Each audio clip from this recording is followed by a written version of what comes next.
તો આગળ વાત કરીએ તો ગાંધીનગર આઈઆઈટીના વીસીની મેટ્રોમાં મુસાફરી છે। વીસી મુકેશ પટેલે કરી છે મેટ્રોમાં મુસાફરી। પીએમની અપીલને લઈને વીસીએ મેટ્રોની રાહ પકડી છે। મુકેશ પટેલે મહાત્મા મંદિર સુધી મેટ્રોની સવારી કરી હતી। પબ્લિક ટ્રાન્સપોર્ટનો ઉપયોગ કરવા માટે વીસીની આ અપીલ છે। સાથે જ તેઓએ કહ્યું કે જાહેર પરિવહનથી ઈંધણ બચશે।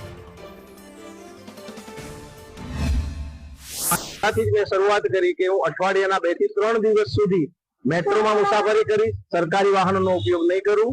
અને સાથે સાથે અમારા બીજા 5 અધિકારી પણ હું રહું છું ત્યાંથી ત્યાં જ રહે છે, તો સાથે એ પણ 3 દિવસ મારી સાથે એ પણ મેટ્રોમાં મુસાફરી કરશે। સાથે સાથે અમારા જે પણ વિદ્યાર્થીઓ સાયકલ ઉપર આવશે, પગપાળા આવશે, એને અમે વિશેષ પ્રકારનો લાભ આપીશું અને એને કેવી રીતે અમે એને એજ્યુકેશનમાં કે બીજી રીતે મદદરૂપ થઈ શકીએ એનો પણ અમે વિચાર કર્યો છે। એટલે સત્ર શરૂ થતા એ પણ અમે શરૂ કરીશું।